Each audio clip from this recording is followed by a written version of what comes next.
Hi guys, and welcome back to a new video. So just wanted to say thanks to all the positive responses I got from my first solo goalkeeping video. So with that being said, I've decided to do another one. So part two. So same again, same rules apply, cones, balls, and just a set of gloves. All right, so simple setup, so anybody can just go out in the backyard and have a bit of fun. And I'll just show you guys a few different ways. So it's actually not limited to what I'm gonna show you. Get creative with it, guys. So without further ado, I'm gonna pop on my FCLs and we're gonna have some fun. Let's do it. Hey everyone, and we're back with a brand new video. So for today, we're gonna be doing the solo goalkeeping part 2. Just because of the great response we got from our first video, we're gonna be doing another one. So let's get straight to it. So the first one is using a wall. So in this case, we're starting in a set position on our knees, and then throwing the ball with our left hand and then collapsing to our right. Throwing the ball with our right hand and then collapsing to our left. So this way we're practicing with both hands as well, so we're not getting too fixated on throwing with one hand as well. So this is really good for your coordination as well. What I've done from here is I've gone into scoops. So you can just start this off with a little bit slower and then get that technique right and then start amping up your kicks against the wall so that you can really practice that technique and get it down pat, because with this technique you need to have it spot on, because you do have that big gap in between your legs. So if you're not getting it correct, that ball's going straight through your legs and you're letting in an easy goal. So technique is everything with the scoop. And next thing we're going to be doing is just getting, instead of putting it straight at myself, I'm actually putting it a little bit to the right. So you can make sure I'm again using both feet as well. So passing with my left out to the right and then collapse dive. Make sure you're getting both hands down if you can, and that was just a bad one from there. But making sure you try get down with both hands, and what that's going to do is actually give you just that practice. You're getting clean hands, getting your body behind the ball, all right, and snapping back to your feet as well. So recovery is everything, yeah? So if we're practicing that intensity and practicing that quick recovery, it does come in handy when it comes to game day. So from here, what we're going to be doing is moving into some cones. So going back and forth between the cones and then doing a quick shot against the wall and then reacting into the save. So what this is doing is getting our feet warmed up, so we're getting that footwork and then going into a save. All right, so this is really good. Slow it down if you need to, just so you can get them feet perfect around them cones. As you can see, when I start in that set position. So I'm not just going straight into it, I start in that set position. So you're practicing getting ready before you start your movement. Here you can see it from the opposite side. So instead of diving to my left, now I'm diving to my right. So again, you don't want to just be practicing one side of your body, because then you just get so used to diving one-sided. So making sure everything that you do, try do it both sides, and what that's going to do is just make you a whole better keeper and a better well-rounded keeper as well. So you can dive to the left, dive to the right, wherever that ball is, you want to make sure that you can get in the way of it and stop it. This is a slightly different version to that one. So all we're really doing is going through the cones forward, just shuffling through, and then a simple throw to the chest. Usually I like to do this one with another keeper or even a goalkeeper coach, and what they do is they just sit at the end and then they kick the ball to you instead. But as this is a solo goalkeeping video, just doing it by yourself, throwing it against the wall, does the same thing. Once you're happy and you've warmed up a little bit, progress into some dives. So instead of throwing it straight at yourself, give yourself a dive. Put it to the left, put it to the right, mixing it up, all right? It doesn't have to be perfect. No shot that comes at you is ever perfect. So do mix it up, and even if you get a fingertip to it, brilliant. It's all about testing yourself as a goalkeeper as well. Whew. Hope you guys are enjoying it, because I am knackered.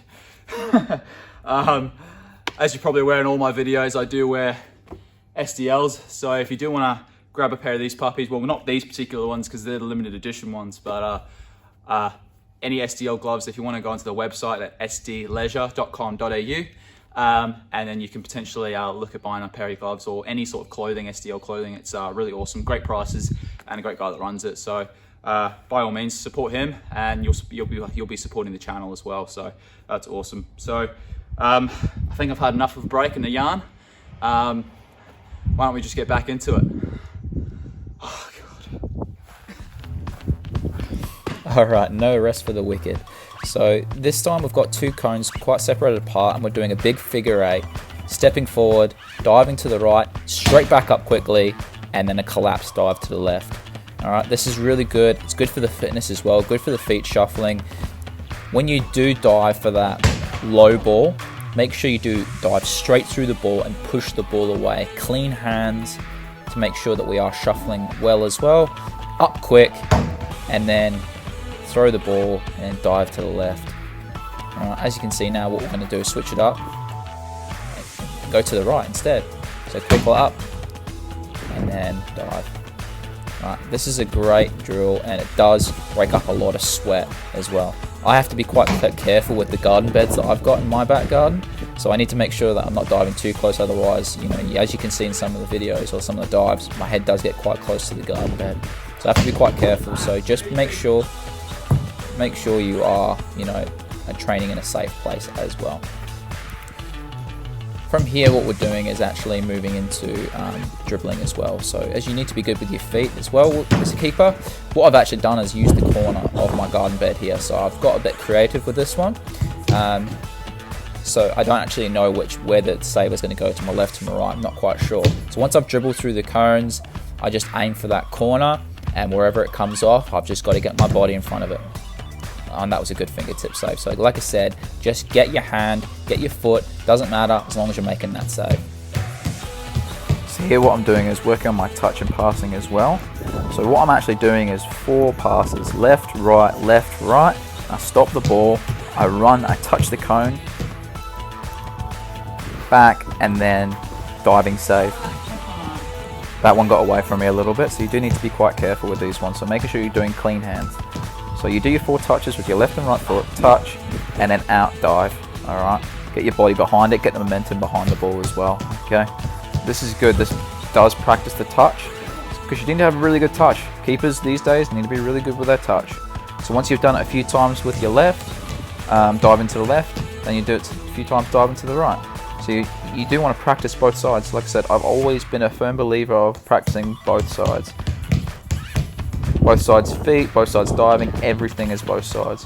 And we always train hard, train with a high intensity, get that sweat up, alright, because this is where we do get our fitness. Alright, because I guarantee you'll get a lot of fitness from this as opposed to just running a boring 3-5K runs. Alright, this is a lot more fun and it's better for you as well. And this really, it does take it out of you. All of these drills, they require a lot of effort, and they're high repetition, and they do require good skills. So if you need to slow them down, take your time, slow some of the drills down, and work on your technique, because goalkeeping is mostly technique nowadays. So you do need to have the right attitude and the right technique, and it'll take you far. This last one that I've done is very similar. It's just a touch against the wall, so diving to the left, or in this case to the right, up quickly, and then diving to the other side. So I've done it both sides, as always, like I always do, and I always tell you to do this because it is so critical to get good at both sides. But have fun with this, get creative with what environment you have, and like I said before, make sure it's always safe. You don't want to be hurting yourself at training, and don't overdo it as well. So stay within your capability, and making sure you do it safe, but also have some fun. Oh, that was tough. I hope you guys enjoyed the video, but like I said before, it's not limited to what I'm showing you. So by all means, if you take a little bit of what I do, add your own twist to it. It's all about your own creativity and how you want to get busy with it. So feel free, if you like today's video, please give us a like, and to support the channel, please subscribe, and that'll help get us up a little bit more, and it really does help support the channel as well. If you have any ideas for me, or ideas for any videos or challenges, please comment below, or even hit us up at our email at inside6yarns@gmail.com. And yeah, I'll definitely get back to you and see what we can do. So I definitely need to go grab a shower. Hope you guys enjoyed the video again, and stay safe and take care, and I'll see you next time. Tommy Gunn out.